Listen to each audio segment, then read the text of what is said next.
revue de presse.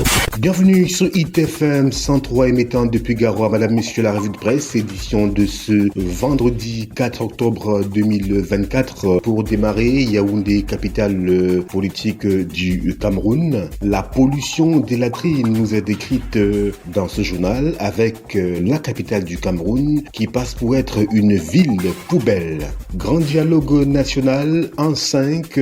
Comment aller plus loin? C'est la grosse interrogation à laquelle nous convie le quotidien Mutation en page 3 de cette édition. Le journal La Nouvelle, pour sa part, nous convie à scruter le marché européen et nous parle de soulagement pour les producteurs de cacao en page 3 de cette édition. Émergence, pour sa part, nous parle de santé publique avec les principales maladies tueuses au Cameroun qui nous sont présentées en page 3 de cette édition. Authentification des diplômes, toujours avec le quotidien Émergence, une plateforme numérique de vérification lancée, page 3 pour plus de précision. Le quotidien L'économie, arrêt de la subvention du carburant, le Fonds monétaire international, FMI accentue la pression sur le gouvernement. Le sujet est au menu des échanges entre les autorités et une mission du Fonds monétaire international qui séjourne au Cameroun jusqu'au 16 octobre 2024, page 3 du quotidien L'économie pour plus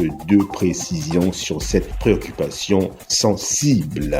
Horizon Info, MINTP, 358 milliards de francs CFA pour la route Yokadouma-Molundu-Kika. Le Cameroun en partenariat avec la Banque africaine de développement BAD investit donc ce montant, 358 milliards de francs CFA, dans le bitumage de la route Yokadouma-Molundu-Kika, une initiative visant à améliorer l'accès et dynamiser le développement économique de la région de l'Est Cameroun. Page 5 du journal Horizon Info pour plus de précisions sur cette mesure. Eco News, toujours un quotidien, nous parle du Cameroun à l'épreuve du FMI, réforme en marche, mais à quel prix? Point d'interrogation. Eh bien, esquisse de réponse avec le quotidien Eco News dans cette édition du journal. Info Matin, développement durable de l'Afrique, peut-on lire à la une? Armand-Claude Abanda pour une formation inclusive, page 2 et 3 de ce journal pour plus de précision. Innovation, nous y sommes, liberté de presse, on parle donc d'un sujet très préoccupant. Bobby O'Connor gagne son procès contre Bella Belinga. Le 25 septembre, le tribunal de première instance de Douala-Bolandjo a acquitté le directeur de publication du journal Kalara, Christophe Bobby O'Connor, pour fait non accompli. Depuis 3 ans, il était poursuivi par l'expert comptable Bella Belinga pour ses comptes rendus d'audience dans l'affaire Amadou Vamoulke contre l'État pour diffamation et fausses nouvelles. Page 2 pour plus de détails pour ce triomphe de la presse camerounaise, peut-on dire, avec l'acquittement de Christophe Bobby O'Connor, directeur de publication du journal Kalara. Économie du Cameroun, lobbying, non à Sarkozy. Christian Nizé, directeur général du cabinet intermède, suggère aux hautes autorités politiques du Cameroun de ne pas recevoir Nicolas Sarkozy. Eh bien, les détails sont à consulter à la page 3 du journal Économie du Cameroun. Éco-santé, nous y sommes. Préparation aux urgences sanitaires, le Cameroun passe au crible son système de préparation aux crises.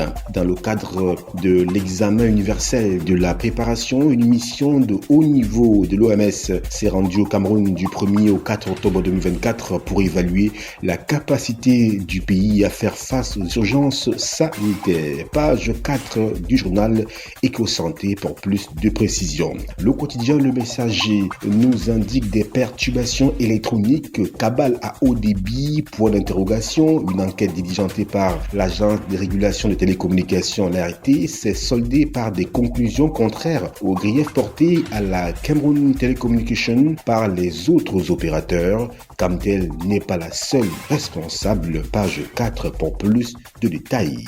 Alpha Eco, pour sa part, affaire Gare Bolloré, port autonome de Douala et port autonome de Kribi. Le rapport accablant de la Commission nationale anticorruption nous est livré dans les colonnes du journal Alpha Echo. Le drapeau, lutte contre le paludisme, santé publique oblige. Les journalistes mobilisés pour le changement. Du 25 au 27 septembre 2024, un atelier à SOA a réuni près de 20 journalistes pour renforcer leur rôle dans la lutte contre le paludisme, une maladie qui touche gravement le Cameroun. Organisé par le ministère de la Santé publique et ses partenaires, cet événement a permis d'élaborer des initiatives concrètes visant à sensibiliser les populations et à promouvoir des comportements favorables à la santé. Pages 4 et 5 du journal Le Drapeau.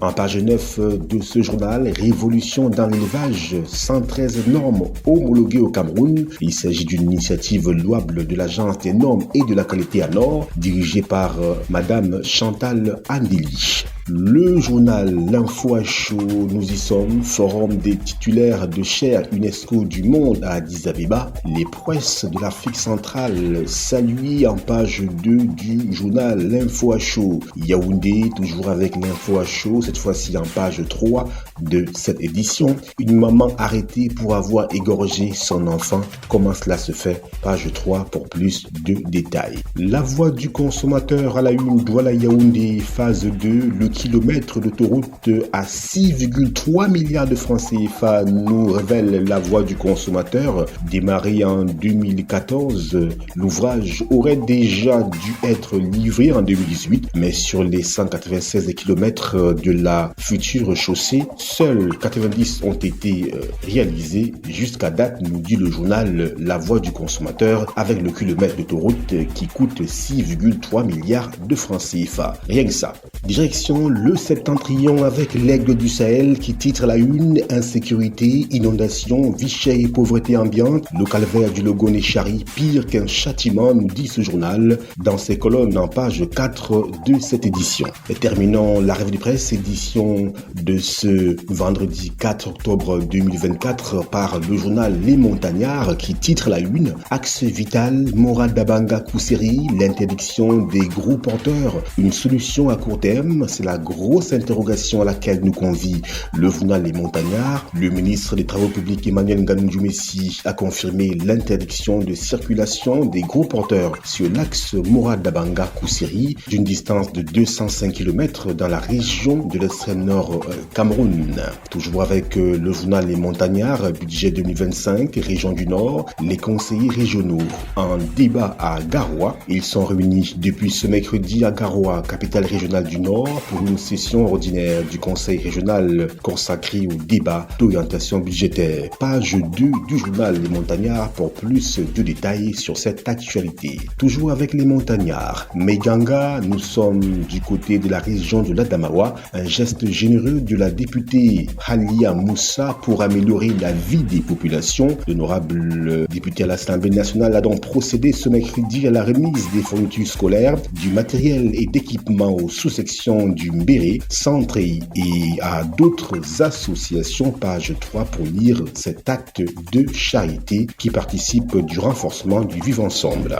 Garayador, Marois s'apprête à vivre au rythme de la culture sahélienne. Nous sommes du côté de la région de l'extrême nord. Cette fois-ci, le festival international Garayador est de retour pour sa 3e édition. Du 9 au 12 octobre 2024, Marois accueillera donc cet événement culturel qui promet d'être encore plus impressionnant que les précédentes. Page 4 pour en lire les méandres. Voilà madame, monsieur, c'est la fin de la revue de presse, édition de ce vendredi 4 octobre 2024 sur ITFM 103 émettant depuis Garoua. Mise en onde Emmanuel Dangra, réalisation Yves Anselme Tadjofou, au microphone Ghislain Kougang, Justine Nekwanouti. Au revoir, excellent week-end à toutes et à tous. C'était la revue de presse.